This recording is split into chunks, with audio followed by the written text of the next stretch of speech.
Lovely, thank you. Great. Right, fantastic. So today we're going to have a roughly 40-minute presentation, just looking at the evolution of the partnership and our main activities within our first 2 years. And then I know that presentations can be get a bit tiring if it's too long, so we're going to go into a breakout discussion session, and we'll take a bit of a deep dive into 2 aspects of the project. So one around influencing for change, working with anchor institutions, and the other one around supporting community-owned enterprises. Then we'll have a very short break.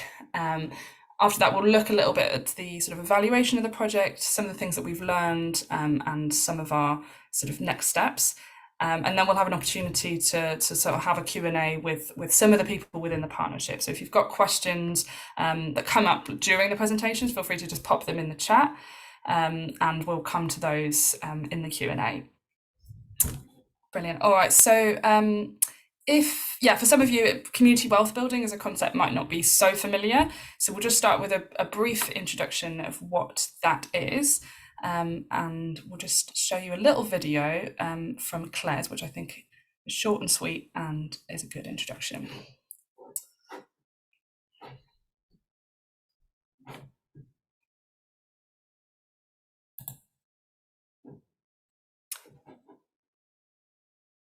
The sound is not working for me. We did check this, but something's gone.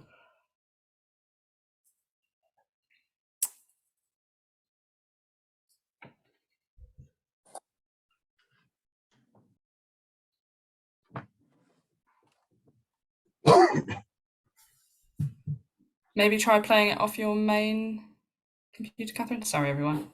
Thanks for bearing with. Yeah, let's see.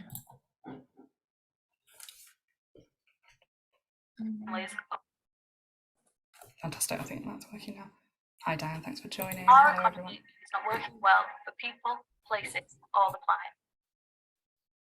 Wages are low and work is insecure. Poverty is on the rise. Inequality between rich and poor is growing, and our fossil fuel-based economy is threatening the planet. But there is no shortage of wealth. The world's 8 richest men have as much money as the poorest 50% of the planet's population. And in the UK, 5 richest families own more wealth than the poorest 13 million people. We have a wealth problem. Where wealth goes, who gets it and who creates it shapes our places and our lives. We need a change.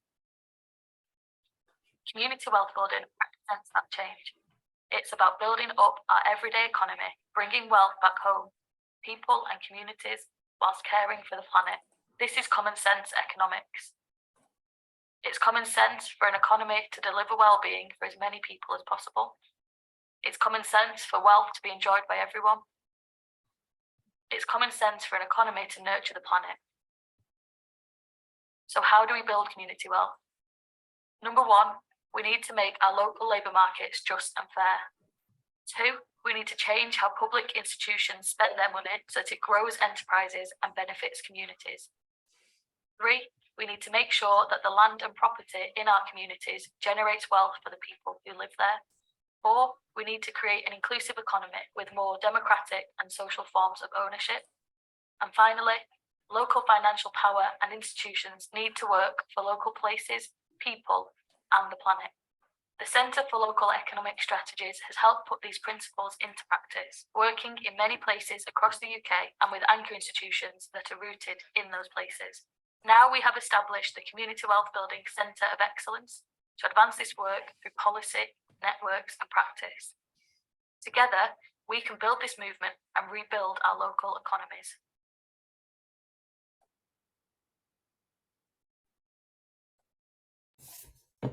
Lovely. So hopefully that will give you just a bit of a taste of the background of community wealth building in the UK. Of course, it's sort of evolved in all over the world in different ways and with different language. So we'll now pass on to Simon Grove White, who's one of the economic development officers at Oxford City Council, who'll just talk a little bit about the history of community wealth building.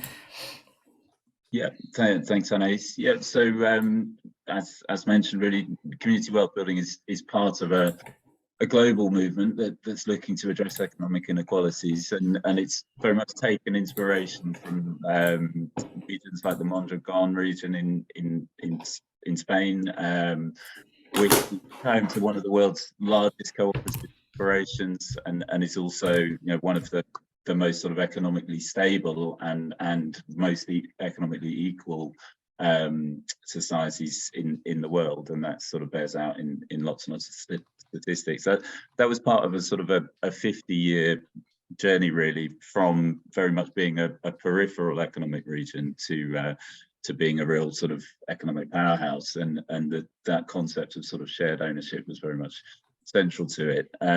But community wealth building as an approach to local economic development was first talked about in Cleveland, Ohio, which was another city that had seen sort of years of post-industrial decline, and they took this very deliberate approach within the local anchor institutions to localize their procurement spend, to look at how they were using assets differently, and to ensure that wealth stopped leaking out of the local economy and started to circulate within that local economy. And that included establishing things like the evergreen cooperatives, which were major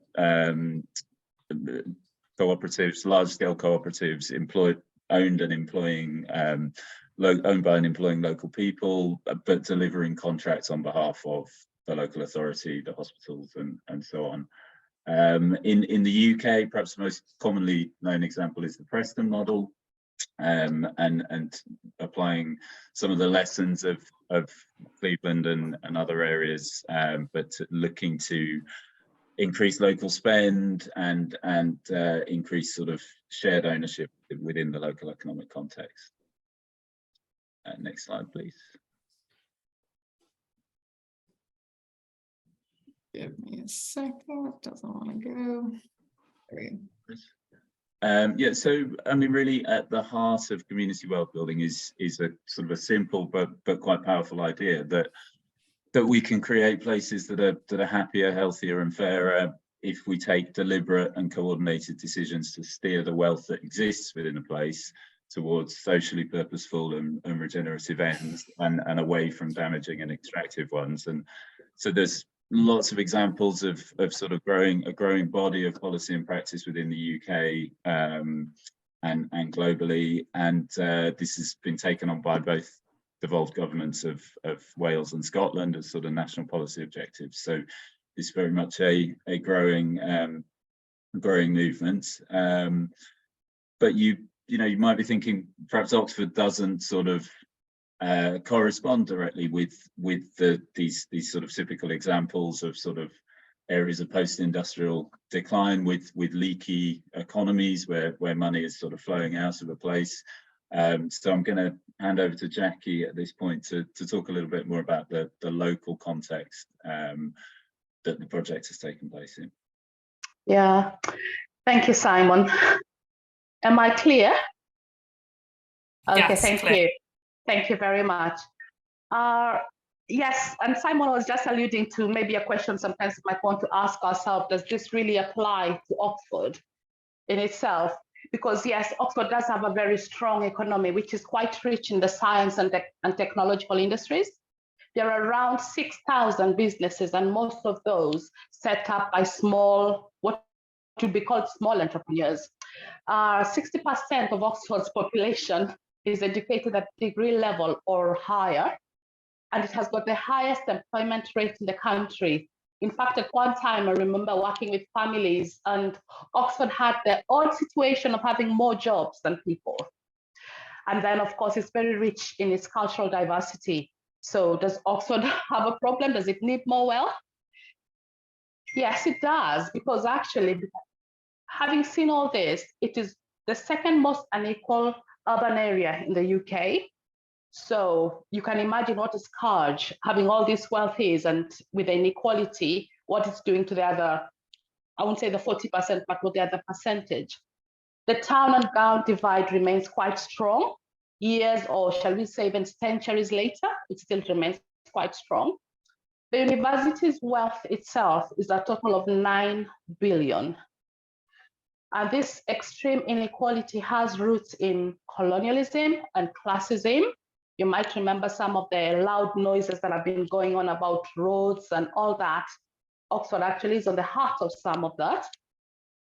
Then the difference in life expectancy, which is one of the really stark measures you can ever have, the difference in male life expectancy is 14 years across the city. And Black and minoritized communities are heavily overrepresented among the city's lowest income groups. So you can see this inequality is not just in education, in social economic, it's actually now gone into the racialized groups as well. Next slide, please.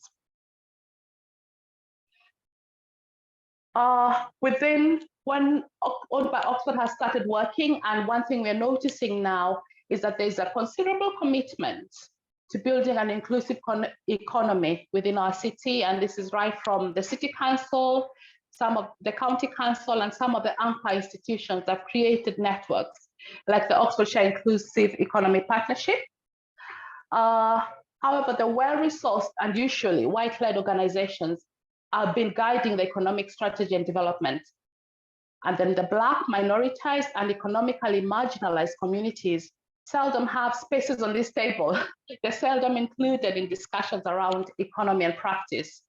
So the community wealth building initiatives, and which we are one of, we're trying to make sure that we take a different approach to this, so that instead of it always being maybe the usual that you'd expect around the table, the white-led, we are trying to make this be a top-down approach and just like bring these two groups together and include much more diversity on this table. The next slide, Mike.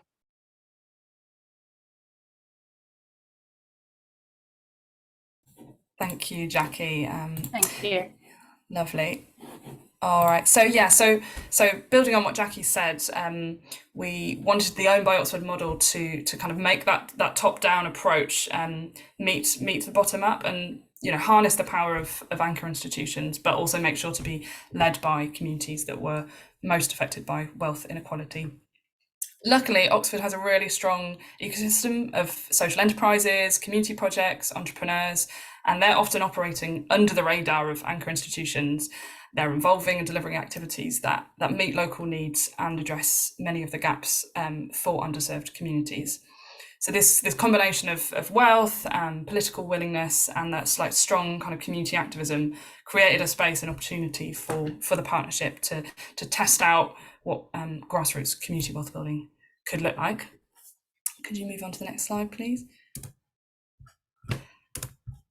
Great. So Owned by Oxford is a partnership of grassroots enterprises and infrastructure projects working with larger Oxford institutions. The project started in April 2021 with funding for 2 years from the Friends Provident Foundation. And our long-term vision is for a fair, democratic and sustainable economy in Oxford. And that's an economy that's owned and controlled by its community and that puts people, planet and well-being before profit. Great. So the first priority in creating the steering group was making sure that it was truly representative, in recognition that solutions to local issues are held already within communities, but that resources and power are sort of inequitably distributed across the city. So this took a lot of time, and we really needed to focus on relationship building and earning trust, and making sure that all the partners that we wanted to be involved in the project had the capacity to engage with it. The biggest challenge with this was resourcing. So the representatives of the founder partners on Owned by Oxford were all in paid roles, attending in paid time, but others weren't, which was really problematic. So we revised the budget to make sure that those who were participating in the project on behalf of community organisations and enterprises without funding were remunerated for their time so that they could fully engage with the development processes, attend partnership meetings.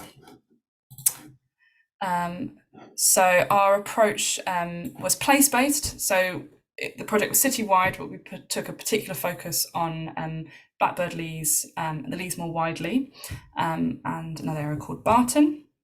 And we really wanted to go where the energy is, and work with people who are in those communities to see what's needed, on the assumption that communities have the knowledge of what's needed to solve local issues. And to raise voices, to amplify voices, and to devolve power as far as possible. And this is something that we're really, it's been a learning process, and it has taken a lot of reflection, and there's been challenges, and it's something that we're sort of still very much working on. A big part of our approach is to share learning with others to sort of scale it for lasting impact. So we had, if you could move on to the next slide, please. On to the slide before. Sorry, yes, I can see what's happening there, no worries. So we had 3 work streams. So the first one was community research and mapping.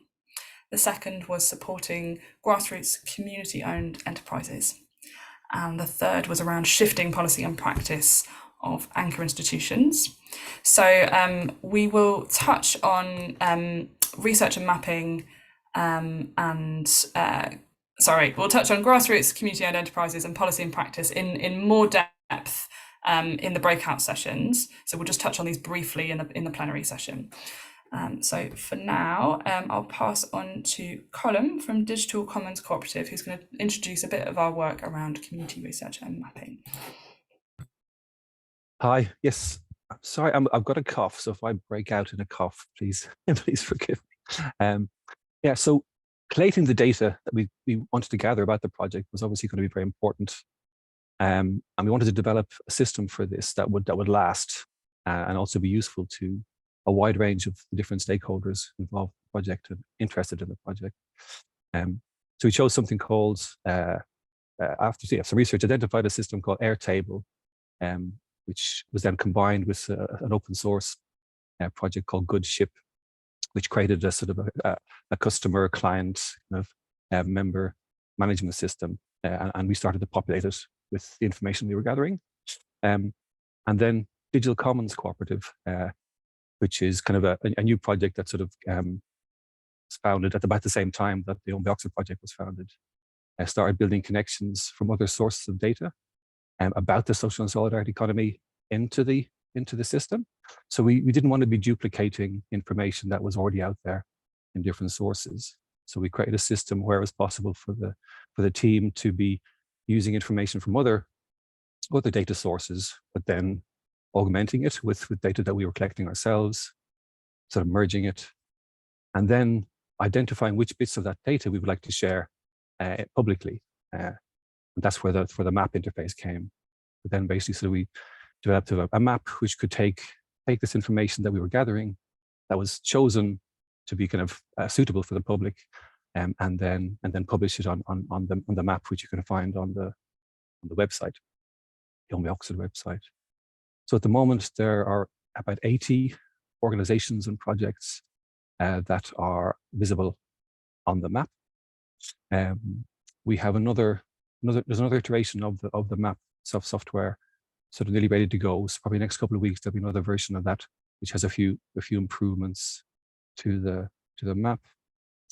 And the next kind of steps that we want to take with this is to improve kind of the interface. So basically, we found it was quite hard to make it easy for others to add information into the system. So working on the interface, so more people can be contributing into the database, which then gets shared across the map.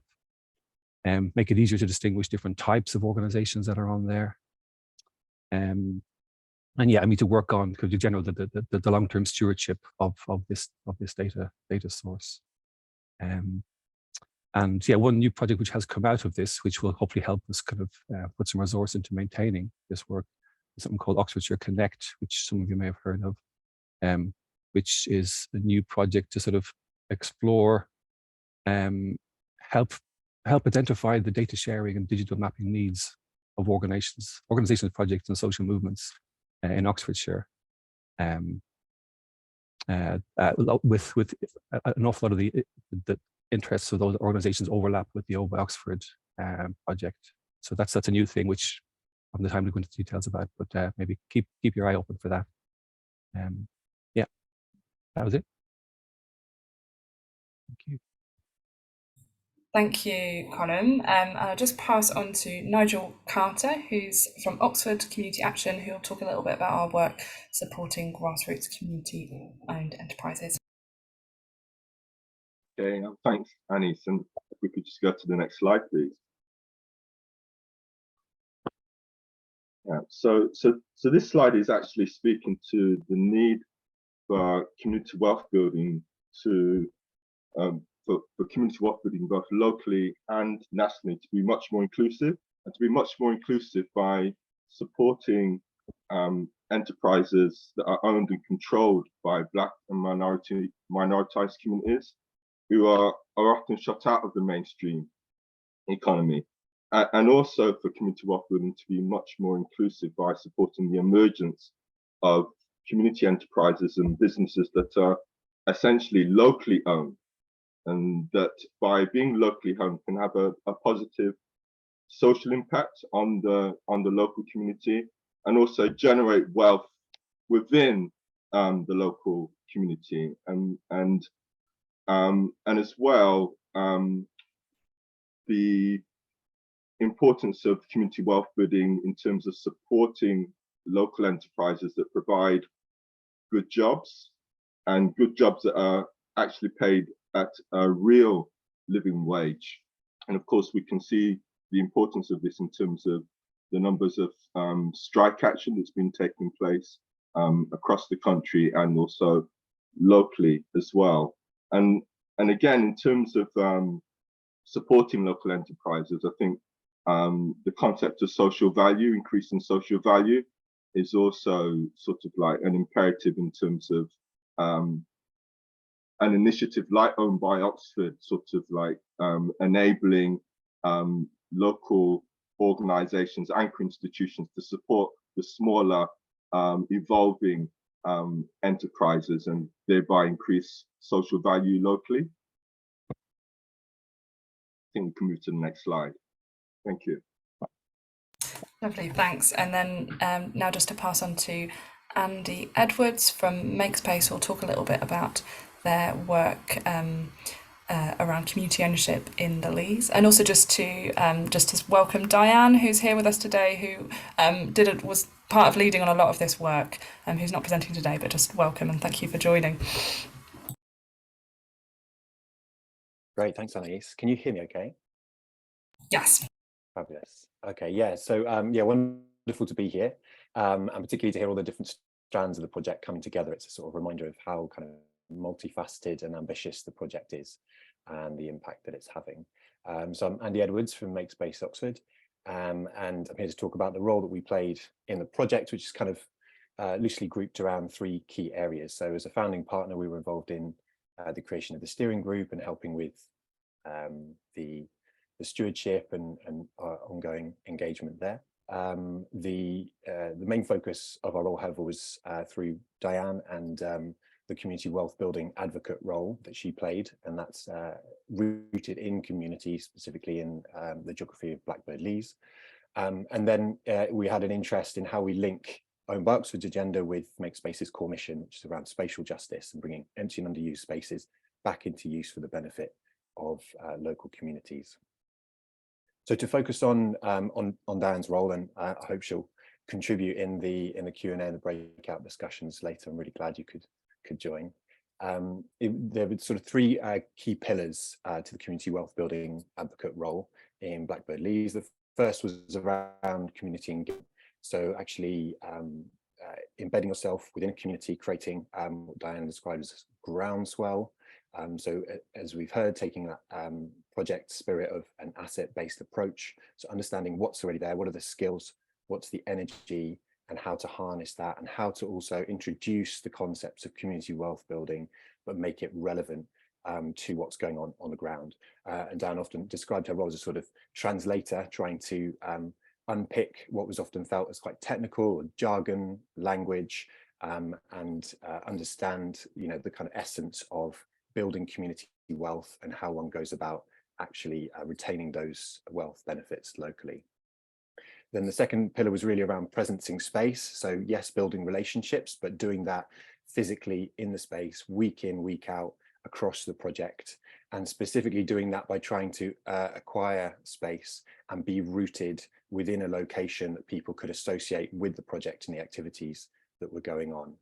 And then finally, it was really about trying to be disruptive and kind of utilize and catalyze some of the ideas that were going on and inspire people to take action for change.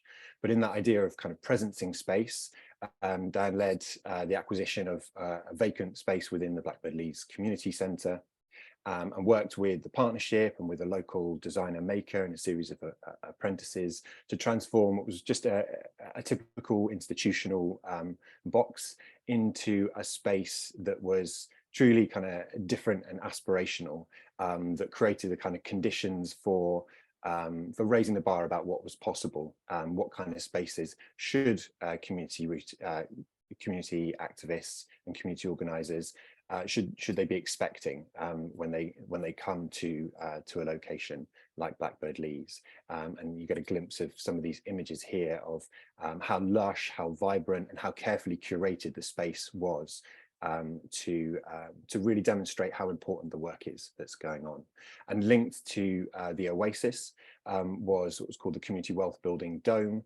And this had grand ambitions originally as a sort of large semi-permanent geodesic dome that would sort of be planted outside the front of the Blackbird Leys Community Centre and really be a statement and an opportunity for bringing large groups together. Now, due to constraints around time and budget and permissions, that was scaled back. But you can see just through some careful and kind of quite crafty design, this sort of pop-up translucent space was created, and a series of events were run that brought people together to generate a dialogue around community ownership, both in terms of the organisations that were rooted locally, but also in terms of the buildings and some of the vacant spaces that we'd identified. And I think, again, the real spirit here was about disruption and provoking curiosity and dialogue, and it did just that. Many people came across it, put a smile on their face. It invited them to ask questions about what was going on, and helped really kind of catalyse energy and interest around the project in Blackbird Leys. And where we go from here, we're looking at how we can translate some of that energy into tangible discussions around how the regeneration of the Blackbird Leys Community Centre goes forward and what role the community can play there, and how we can work with community organisations to perhaps acquire some of the spaces that we've identified that are underused in the locality, and how communities can take that forward for their own purposes. So yeah, I'll leave it there because I know I'm over time. Thank you very much. Thank you, Andy. No, that was perfect. We're actually running just on time, which is brilliant. Thanks. So our next work stream was around influencing for change. So that's looking at how we can create that institutional change that devolves power, resources and assets into community hands. So OMBA Oxford funded a part-time role within the City Council's economic development team, a community wealth building officer.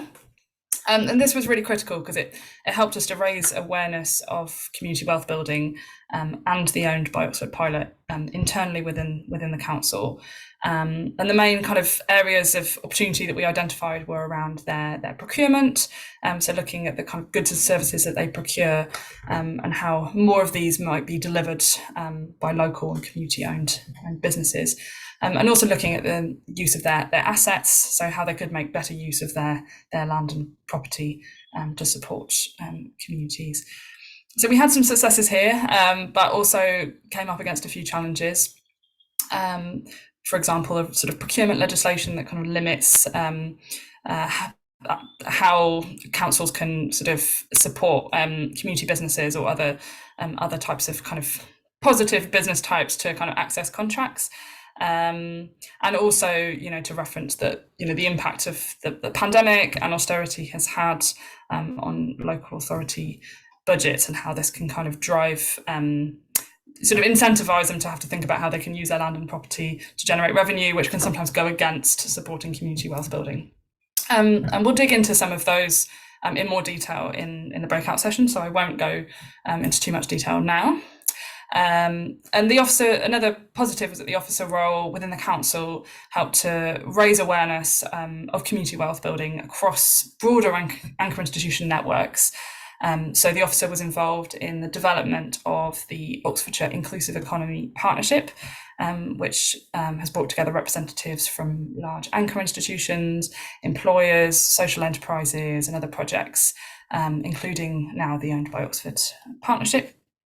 And this really highlighted the opportunity for the Owned by Oxford Partnership to act as a bridge between grassroots enterprises and the wealth holders in the city. Lovely. All right, so we're going to move into breakout rooms now. So there'll be 2 groups. We are quite a few of us, so there'll be quite a few of us in the group, in each group. So just bear with us and contribute as much as you can. So the first group will be looking at working with anchor institutions to shift policy and practice. And the second group will be looking at supporting community-owned enterprises to thrive. I'm afraid you don't get a choice of which room you go in, because we don't know how to do that easily without spending a lot of time allocating everyone. But hopefully you can enjoy the discussions that you're in. There'll be a short presentation at the beginning just to set the scene, and then there'll be plenty of opportunity to contribute. And we will wrap up those just before 11, and we'll have a 5-minute break at 11 as we come back. Lovely. All right, are we ready to move into the breakout rooms? Yes, here we go.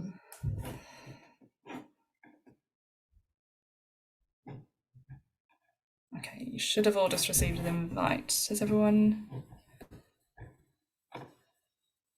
Yeah, great.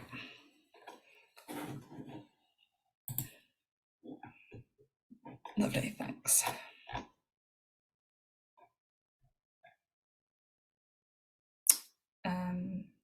Which Anna? Sorry, Catherine. Which room is one? Oh yeah, one is that. Yeah, sorry. Yes, okay. I'll join that. I reckon we can probably wrap up.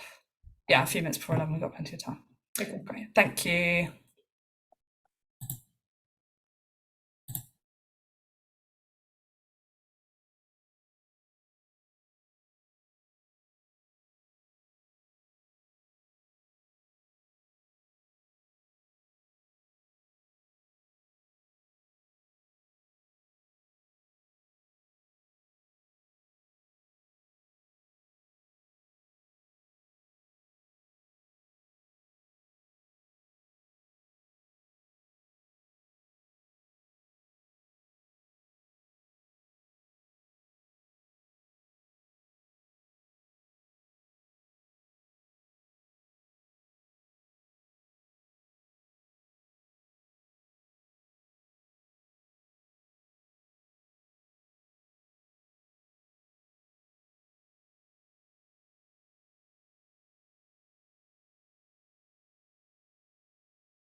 Yeah. So yeah, really nice to be here and present this this piece of work. I'm going to kind of summarize it fairly quickly. Just to note that you can read the full report. It's going to be linked in the wider report that I think should be available fairly soon. So yeah, I'm going to really just touch on what I found, my kind of my conclusions that I drew from my research, and the kind of recommendations that I made to Own by Oxford kind of moving forward. It was interesting for me to do as kind of not a complete outsider, but someone kind of coming into the project to kind of help with an evaluation kind of towards the end of the first sort of 20 months. So it was interesting to kind of see where things were. And so yeah, so I'll start off. I just kind of outlined the challenge ahead as I see it, and the kind of first one that comes to mind is building on the relationships that were formed during the kind of coming together of Own by Oxford. That the relationships are such a foundational element of the work that I think just having genuine relationships makes the function of the organization much better, and being aware that being mindful of not letting those relationships become kind of transactional, keeping them kind of as human relationships first and foremost. Yeah, I think it is so important and keeping that that shared vision in mind, which, you know, was another one of my my points that I raised, is, you know, that shared vision and that shared understanding of actually the task that is trying to be achieved is so important as well, and kind of people having different levels of understanding or different views of what that is and how it should be done is obviously important to be discussed, but equally important it is kind of building that shared vision together. There's a tension between addressing the urgency of kind of addressing the inequalities. You know, Jackie mentioned earlier that, you know, they are stark in Oxford. I come from one of those town areas in Oxford that is, you know, among the most deprived in the country, or the most underserved in the country, and there's a tension between kind of wanting to address those issues and get in there and solve them straight away, and also kind of the opposite end of that is kind of needing to take time to build those genuine relationships and solid foundations. So yeah, kind of balancing that tension is a difficult task, and also the kind of, there are still question marks around the role of the two kind of major institutions in the city, being the University of Oxford and the City Council, and kind of their role in this and their understanding of it and how much they need to be involved. Which kind of leads on to kind of the final challenge I identified, which is, you know, class and race are so deeply intertwined with this issue that we're tackling. It's very difficult to kind of separate them and unpick them. So yeah, some big challenges ahead in kind of creating a sustainable community wealth building model. The recommendations I made in doing this are kind of, firstly, being able to give assistance to grassroots organizations in being taken seriously. A lot of the people that I spoke to found that actually when they were trying to set up their organization, a huge drain on their time initially was just demonstrating that they are needed, that their organization is something that's needed, and actually having the kind of the assistance and the endorsement of Owned by Oxford was a real help for some of those organizations in kind of gaining that first funding and gaining that recognition from funding bodies. And similarly, kind of supporting the core costs of grassroots organizations. You know, funding bids and applying for funding is such a gamble, especially when you're a small organization that's kind of struggling to live hand to mouth. You know, gambling and investing that time in writing a funding application that may or may not be successful is actually a huge risk. And so kind of being able to support larger organizations, being able to support smaller organizations with that is extremely valuable. Similarly, whether that be through kind of staff time or through training or a mix of both. And I mentioned before that forum of smaller and larger organizations and the people in them connecting on a human level is actually so valuable as well. It's hard to kind of measure the value of that, but those kind of human connections and those just genuine conversations that sometimes happen informally during the lunch break or over a cup of tea can actually be huge.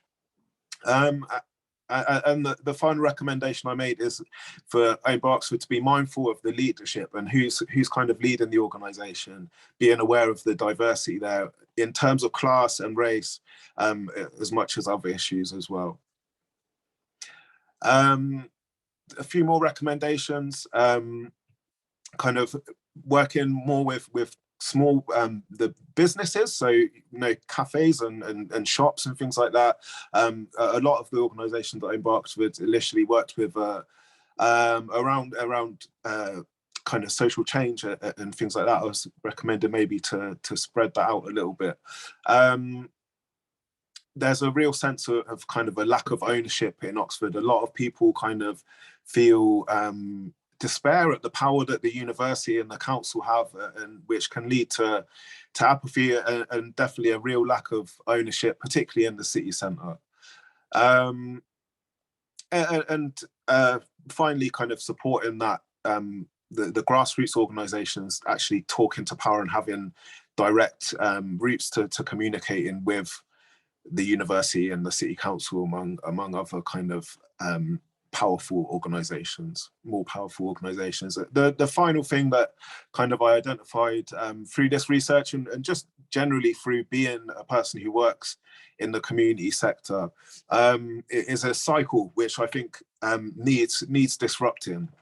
So I'll just take you through that cycle. So the funding that grassroots organisations kind of don't have the capacity to apply for it is gained by a larger organisation that has kind of dedicated administration staff, even dedicated funding staff.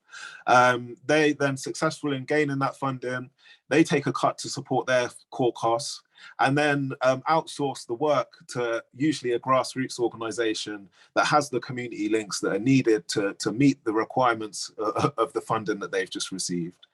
The work's done, and the larger organisation claims most of the credit for it, which helps it to increase its capacity and its profile, while the grassroots organisation that actually carried out a lot of the work on the ground is left living hand to mouth and looking for another larger organisation to kind of gain funding from to support their grassroots activity. Which means that they find it difficult to apply for funding because they haven't got the time and the capacity, which then means a larger organisation is successful in getting funding again, and the cycle repeats.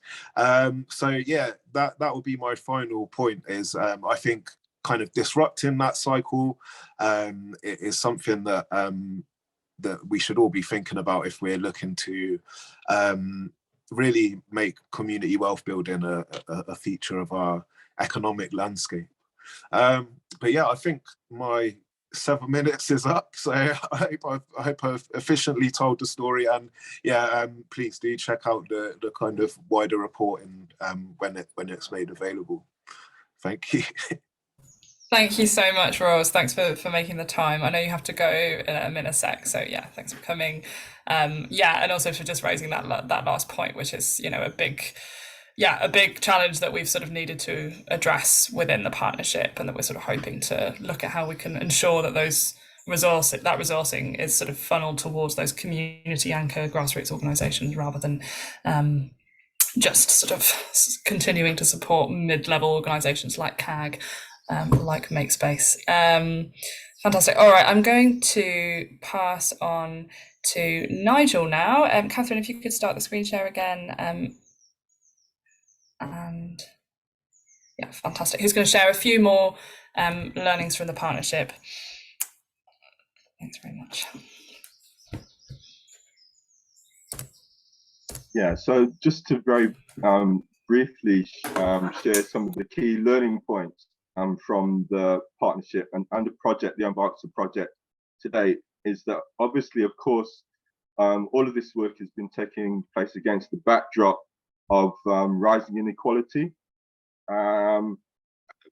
ostensibly due to the ongoing impact of the pandemic, austerity cuts, and obviously the cost of living crisis and the energy crisis.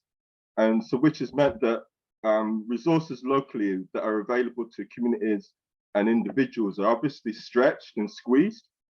And so therefore the capacity to set up and deliver new enterprises is quite limited against that backdrop. And so hence for anchor institutions, this is a message for anchor institutions and emerging infrastructure entities like the Own by Oxford initiative is that work from the perspective of the grassroots community organizations, as highlighted by Rose in Rose's evaluation, is that the work of the engaging and making community wealth building more inclusive locally needs proper resourcing, proper time in terms of capacity building, and in terms of investment to work alongside the community enterprises, and proper resourcing as well. And what do we mean by proper resourcing?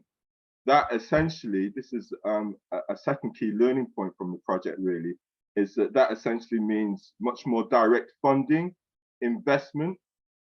Some more direct funding and investment equals proper resourcing of those grassroots community enterprises.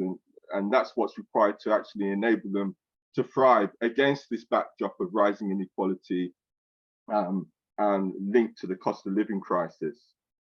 And again, sort of in terms of people's capacity to engage with the community wealth building as our overall project locally, people need, wherever possible, resources within their own organization. So they need investment within their organization to be able to resource the work that they've identified and that they wish to undertake.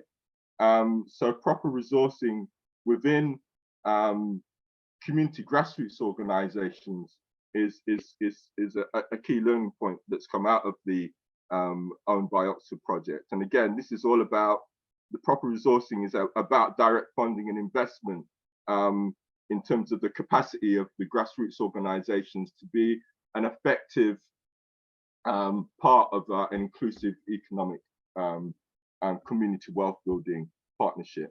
Alongside that is respecting the autonomy of grassroots enterprises and community businesses, respecting, because they're sort of the grassroots organizations are exercising their own agency. They've identified issues there based on their own lived experience of how the local economy either excludes them. And so anchor institutions, and again, initiatives like the Own by Oxford infrastructure initiative needs to actually work alongside and respect the autonomy of grassroots enterprises. And again, that's an issue that links to the point made by Rose about bigger organizations capturing sort of like the commissioning in terms of the procurement process. And again, I think there's some of the key learning points is that, yes, there's a real interest and enthusiasm in the city around cooperative and cooperatives in developing democratic business models, but also there needs to be more sharing of knowledge and understanding of how this might work locally. So there's a gap. Some of our learning today is that there seems to be a gap in advocacy and expertise around providing training and development of models around cooperative businesses and more democratic community business models. Another key learning point was around accountability.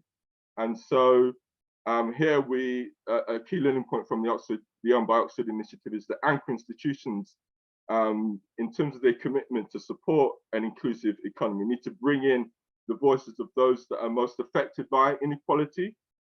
And they need to actually enable or support the presence in terms of being seated at the table for grassroots community groups and community activists, that when we're creating these forums and having these forums around developing policy and practice in relation to community wealth building. And again, this type of engagement needs proper funding. And again, this needs to be an explicit commitment in terms of the power relationships, the power dynamics, in terms of the sharing of power, and trying to create a dialogue of equals, moving towards a dialogue of equals through sharing of power, and in terms of the listening and the building of relationships. And again, the point about this needs to be relational and not transactional. And I think I'll just share this last key learning point. There are many more key learning points, but in terms of the time that we've got, this last key learning point that we can share now is around the existing, recognizing the agency and the existing community knowledge and the community research. So this is the community knowledge and the community research that has again been undertaken by the grassroots community organizations and grassroots community enterprises. The larger anchor institutions actually recognizing there's already a rich body of community research and knowledge that already exists within the city, and that there's also, and this is against the continual feeling from the grassroots bottom-up perspective that, you know, there's just a real feeling of consultation fatigue and consultation overload vis-a-vis economically marginalized communities. So rather than generating new processes and consultation, let's actually recognize the grassroots community work that's already been undertaken. Let's recognize that lived experience, and let's build on those existing community assets, and let's take action forward in that way. Thank you. Thank you, Nigel. And we're going to move on to Anna, who's going to speak a little bit more. There you go, Anna.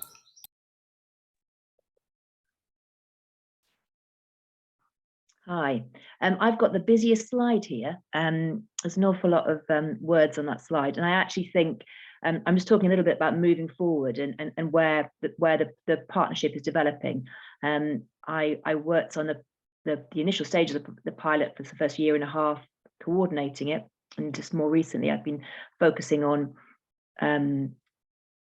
particularly on looking at securing resources to kind of, you know, and where to put those resources in terms of moving forward based on the learning so far. And actually, you know, I think an awful lot of what is in this slide has already been covered really well by the other contributors, particularly just, you know, now by Nigel and Roz, and a lot of that is contained in the report. You know, all of that learning and the evaluation really informed the report that we'll be circulating very soon.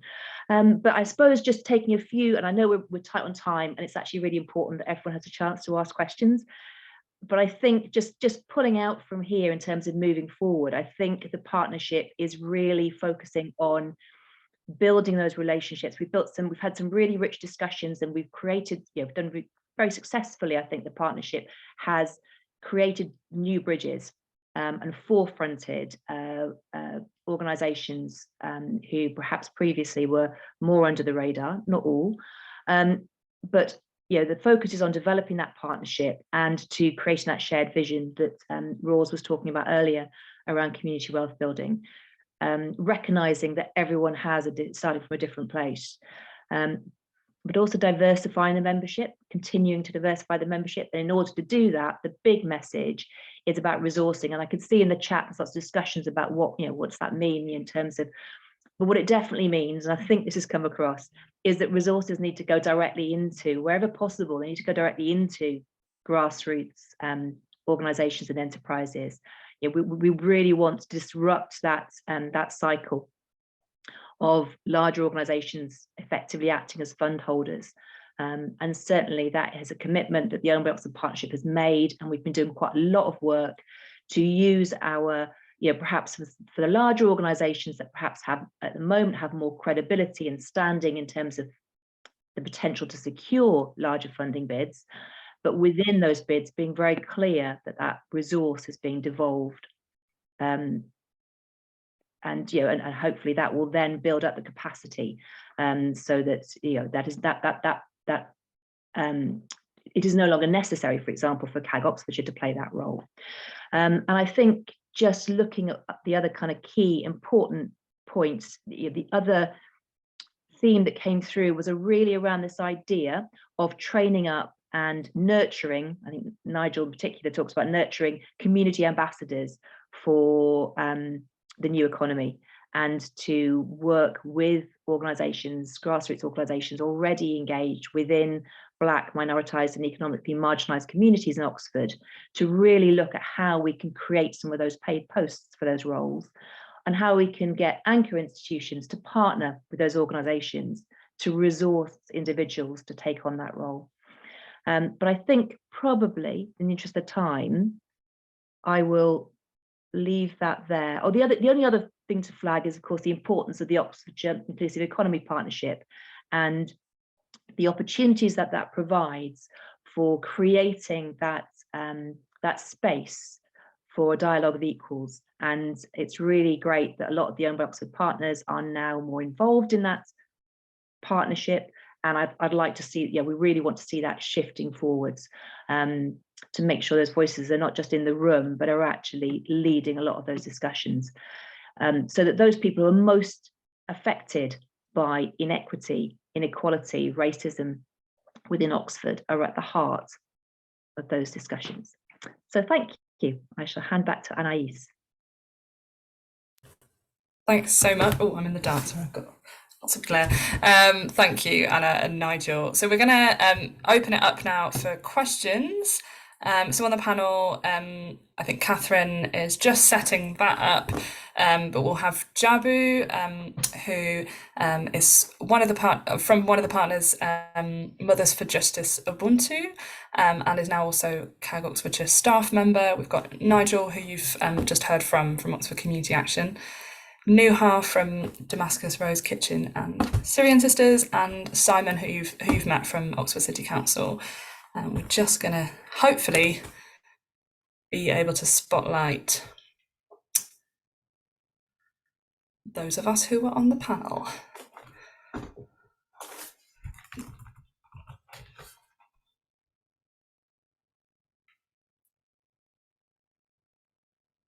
Fantastic. Can everyone see 5 people? Does that? Yeah, great. All right, lovely. Okay. Yeah, so I mean, firstly, just if each of you would just take a couple of minutes just to introduce who you are and what your role has been within the Owned by Oxford partnership. I'll let whoever feels ready to start go first. I'm quite happy to start. Good afternoon, all. Thank you so much for this wonderful presentation, Anais. My name is Jabunala Hartley. I have been involved with the OBO project as a community advocate for the last year. I also just joined CAG recently, but as part of my many hats, I am the founder of the Mothers for Justice Ubuntu organization, which is centrally focusing on kind of like dealing with the criminal justice system in terms of the dispensation of the criminal justice system in the Black communities. I am also a city councillor in Barton. Thank you. Thank you, Jabu.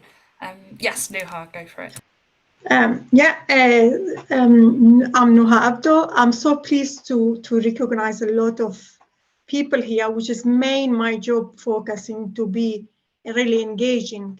My role is I'm founder of Syrian Sister community group, and also one of who set up Damascus Rose.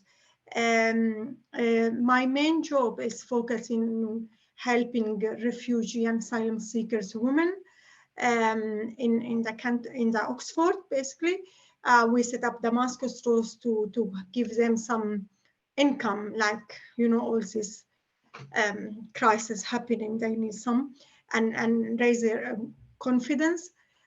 Been with Owned by Oxford since they set up.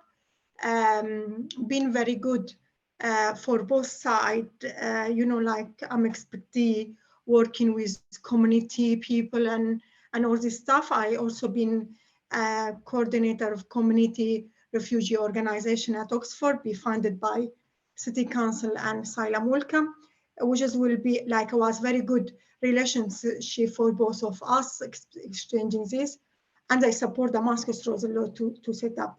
Sorry, I feel like I can't go forever, but like it's only 2 minutes. I was talking. That's great. That is why I set a time limit, but that was perfect. Thank you. Nigel, you're next on my screen. Do you want to go next? Yes, hello everybody. Yes, Nigel Carter. I'm a co-founder of Oxford Community Action alongside Mujahid Hamidi and Hassan Sabri, my colleagues at Oxford Community Action. And Oxford Community Action is a multi-ethnic grassroots community organisation, and it's launched a social enterprise called the OCA Kitchen sort of last summer, and so some of you on this call may have participated and benefited from enjoying some of the food from the OCA Kitchen. We have a team of about 15 community chefs that support the work of the OCA Kitchen, and that's something that that's an initiative that's linked to the wider Owned by Oxford initiative. I'm also a researcher. Thank you. Thank you very much. Simon, I think we've heard a bit of an introduction earlier, but I just wanted, is there anything you'd like to add about who you are and your role in the partnership? Yeah, just I suppose to say, so I currently work for the City Council in Economic Development. I've worked for a number of years in local government, and this is a really interesting space to be working in, and really important space, and I think we need creative solutions to this, and we need to sort of factor these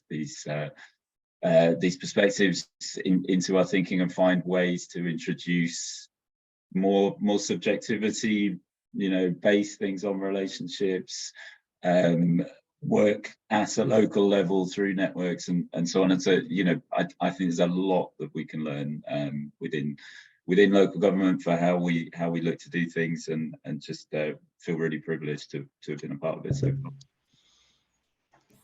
Thank you, Simon. Lovely. So, Usha, you asked a question, which I will read. So the original vision for this project was written by four majority white-led organisations with good intent, but no community consultation that I'm aware of. My question is, what processes, steps and relationships have been crucial to genuinely widening ownership of this project and shifting the power? And how has this been achieved and made the difference? Would anyone like to speak to that?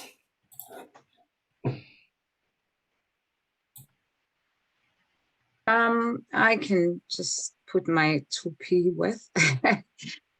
Basically, from my perspective, is that there's been a genuine shift in terms of the roles that have been,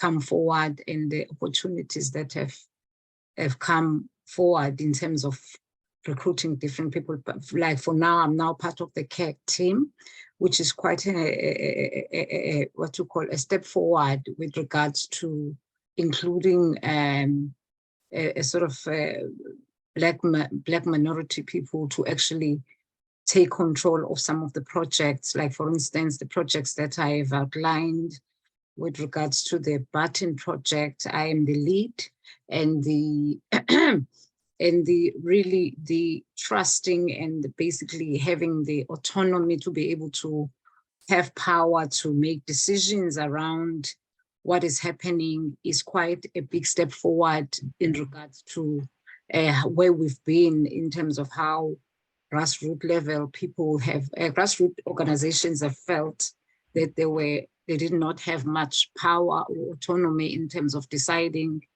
around their plight.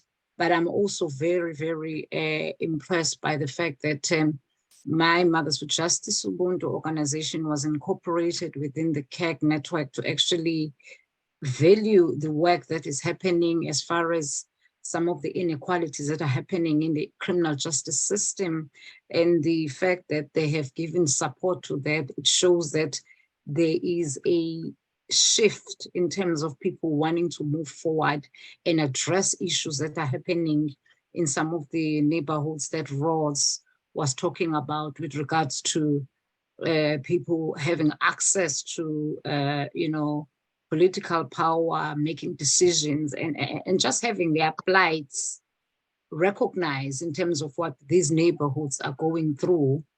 So I would say, for me, that is an improvement. There's still quite a lot to go in terms of addressing inequalities. They are kind of not so much about this small organization. It's an institutional-based racist system, which needs to be dismantled from, you know, a much larger kind of bigger, you know, scale. But at the same time, I feel, I don't know how other people will see it, but I feel there's been a real shift in terms of recognizing people and giving them, you know, the space to be able to sort of like advocate for their own plight. Thank you. Thank you very much, Jabu. Would anyone else like to speak to that point? I can sort of speak to that point as well, and so try and add to what Jabu said from the experience of Oxford Community Action as a representative of Oxford Community Action. I think in a practical sense, I think that that there's in terms of sort of a reorientation of the Owned by Oxford network. I think the experience of Oxford Community Action has been that in a practical sense, that for OCA, Oxford Community Action representatives, to be able to participate within the Owned by Oxford steering group and initiative, that we've had our time funded to actually be able to participate as steering group representatives on the Owned by Oxford initiative. So that's quite a practical kind of step that's enabled us to, as we have, I think we have at least 3 representatives from Oxford Community Action rotating that participate in the Owned by Oxford steering group, and those representatives' time is funded. I think that's quite a practical investment that enables us to participate in the Owned by Oxford steering group and wider Owned by Oxford initiatives and projects over a period of time. Because obviously the issue for us in terms of addressing the power dynamics is that this is something that has to evolve and take place over a long period of time. There has to be continuous ongoing dialogue that's nurtured over a period of time. And so obviously people need the capacity to be able to do that. So a practical step is that investment in people's time. And it's also, that's about respect as well, respecting the fact that grassroots people, that respecting their work as well. And I think another practical way in which we as Oxford Community Action have been able to participate in the Owned by Oxford initiative and develop as part of that emerging network is that we've actually been supported with funding applications. So there's been various funding applications that we've made, and those funding applications have been sort of like we've done in partnership with staff and members of the Owned by Oxford initiative, particularly Anna Thorne, and also Catherine as well, have been very sort of supportive in terms of helping Oxford Community Action with various funding applications that we've made. So again, it's a very practical capacity building support, and linked to that as well, again, is that to highlight that this is a transactional relationship. This is about moving towards a much more co-productive, relational way of working, in the sense that the connection that was made with Oxford Community Action from the beginning, in terms of like our early involvement within the Owned by Oxford initiative, was very much via community outreach from Anna Dawn actually came and visited the Oxford Community Action Food Redistribution Service, which takes place at a local church, John Bunyan Church, and an arts community project, the Opti Community Project, in Cowley, the Cowley area of East Oxford. So Anne actually came on a number of occasions, initially to sort of like get to know about the work of Oxford Community Action, get to understand what some of the issues were for Oxford Community Action's community members, for our community volunteers, for our community champions, in terms of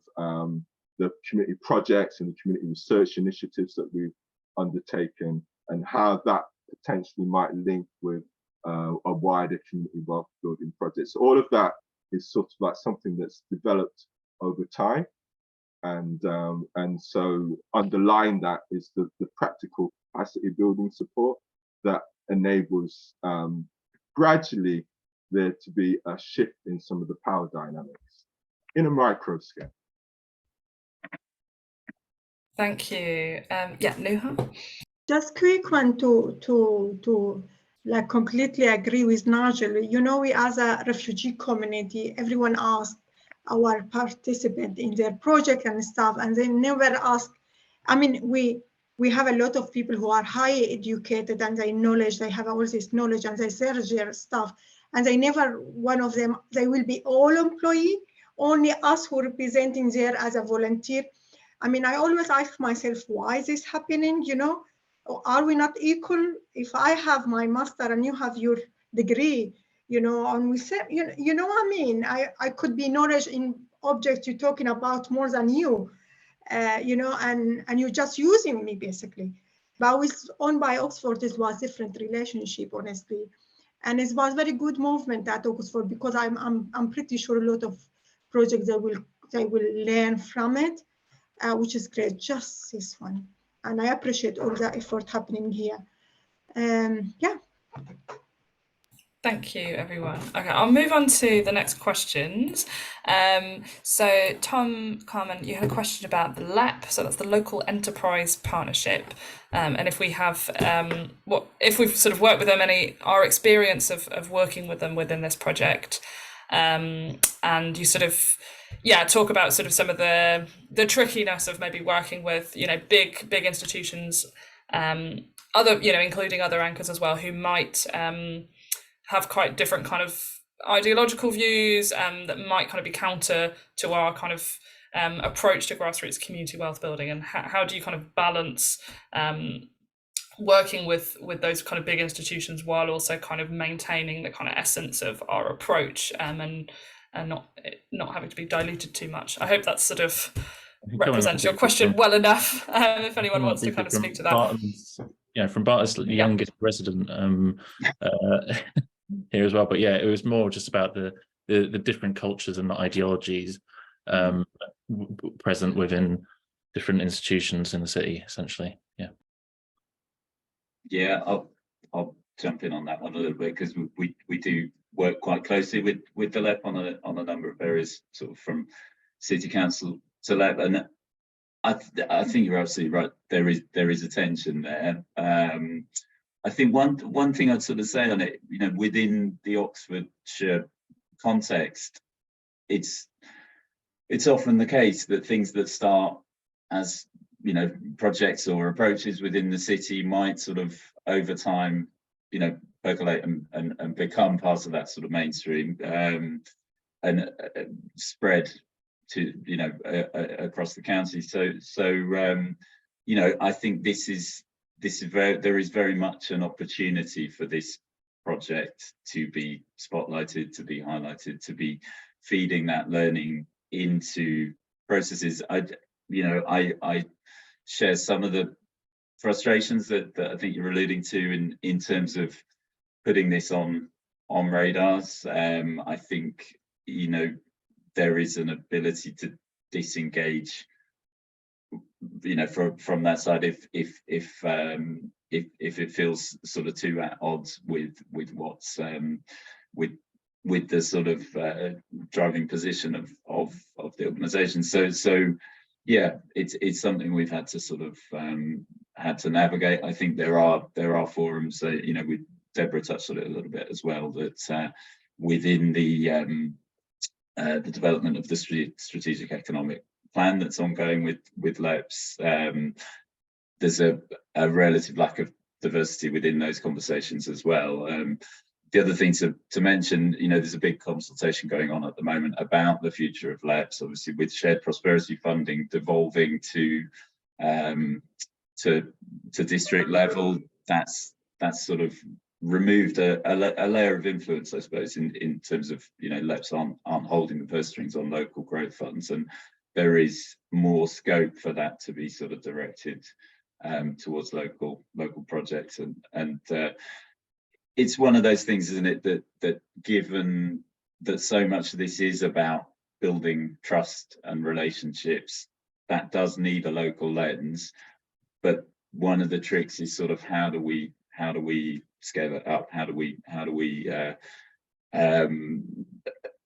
make it of sufficient scale that it becomes an option for local authorities to really use these networks when they're looking to commission? There needs to be sufficient stuff available to meet their commissioning needs, and so what can we do there? Nigel, I can see you want to jump in. Yeah, I just want to add to what you're saying, Simon, and to answer Tom to ask a question to ask Tom a question rather than try and answer his question is. So for me, in terms of, I kind of appreciate the question you asked, and I asked the question, to what extent as a forum like the LEP sort of engaging with, say, the social economy and the solidarity economy, given that community wealth building could be seen as part of a social economy, sort of like a solidarity economy sort of framework. So to what extent is, in terms of, your points about ideology and different types of economic frameworks, to what extent is the LEP engaging with that type of language and narrative?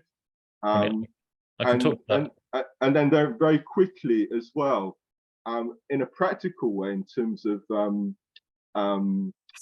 Owned by Oxford's experience and community wealth building, I did put this in the chat in the previous session about to what extent is the Oxfordshire Inclusive Economic Partnership. I think it just recently launched its charter, but to what extent is that charter really engaging with less seldom heard voices? All right. I can talk. Thanks, Tom. Go for it. Yeah. Yeah, I can talk that a little bit. In another hat, I am a non-exec director of OSEP, Oxford Social Enterprise Partnership, and the LEP commissioned OSEP to run the social enterprise support program called Escalate in and around Oxfordshire.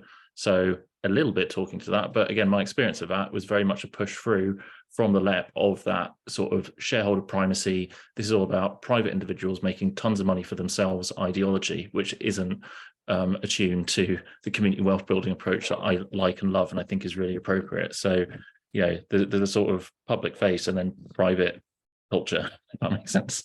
It is my experience, but it could be different for others. Yeah. So I guess my point is, sorry, Anis, but my point, obviously what I'm sort of like getting at is that how do you put on the agenda of forums like the LEP, sort of, how do you get them, forums like that, to engage with solidarity economy and social economy dialogue and narratives, which is increasing at the moment, sort of like, but it just doesn't seem to be something on the radar here locally in Oxfordshire, and I asked the question why. Yeah, I don't think you can, and it's because the way that LEPs are structured is there are reserved places on the board team for local authority and business leaders. So it's not structured in a way that can enable a different type of culture to take place. Yeah. But then obviously I'm gonna cut you off. This is a very interesting. Sorry. But also that links to the relationship between the LEP and sort of like the so-called Oxfordshire Inclusive Economic Partnership.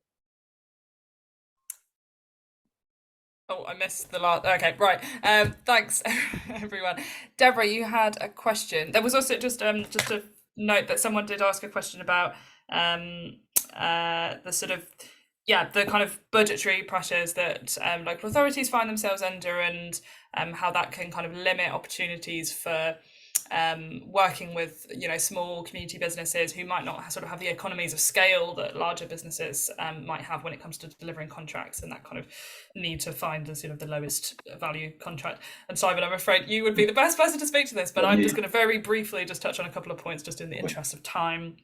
I mean, have a look at the report, but I think breaking up larger contracts where possible. Also, we're one model we're exploring is kind of the consortium co-op model, where like a number of smaller businesses can get together and form a consortium that gives them the scale and enables them to share resources in order to kind of be able to access those larger contracts.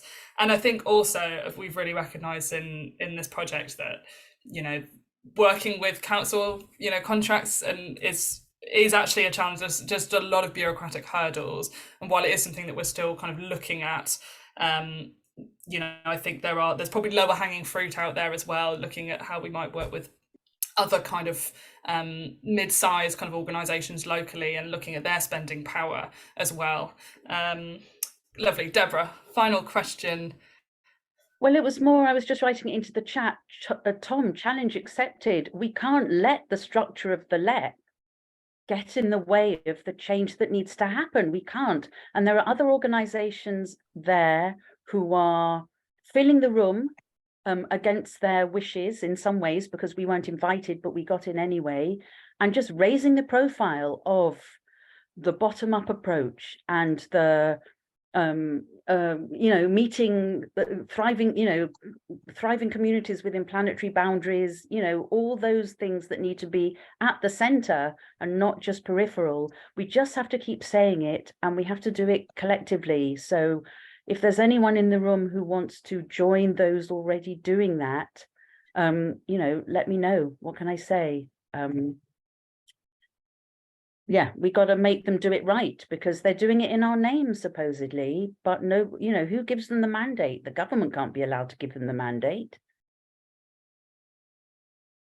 Thank you, Deborah. I see Fran has raised her hand. I'm going to take this, will be the final point before we close. Fran, go for it. I just wanted to say very quickly that sometimes I feel the time that we spend with some of these big networks is not necessarily time well spent, because it's very easy to welcome community groups and to give them, and to mention them and give them a bit of money. But actually, my experience from the Oxford Community Land Trust is that, actually it's not that easy to get really significant change. And so my feeling is that we need to just keep going in parallel and do the most we can to grow this community-led bottom-up sector and take what we can and what's available to us. But I really just haven't got the energy anymore to be part of these big talking shops, which is all they are, to kind of make them look good in terms of their corporate social responsibility. So, sorry, slightly cynical view of what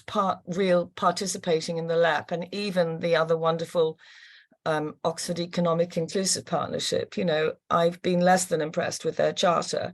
So, anyway, cynical view, personal, don't take it as the Land Trust's view. Thank you. Okay, Nuha, you're desperate, go for it. Yeah, I mean, it's very interesting to hear all this conversation, but I just wanted to mention, since we started, we as a community group, we don't want someone represent us.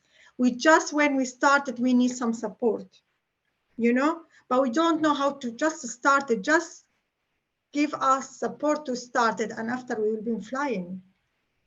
You know what I mean? Like, you don't need to be responsive, you don't need to be doing all this dangerous, you put yourself or your reportation or all this stuff in, you just help to start. If we're not ready to go, we're not going.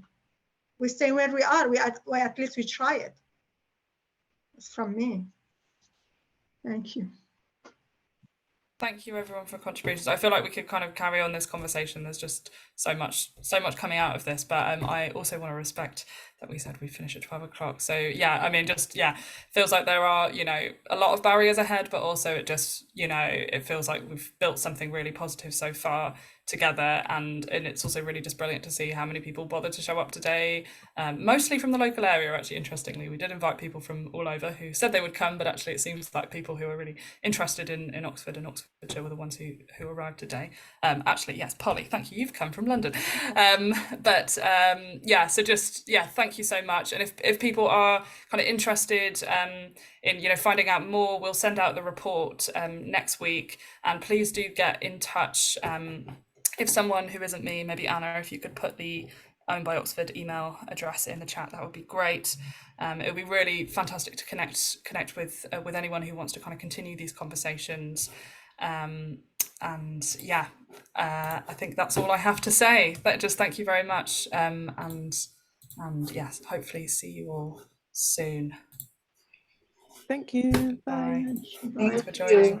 Bye. If any of the hosts want to stay on for a minute, then feel free. But yeah, Thanks, see you. Thank you.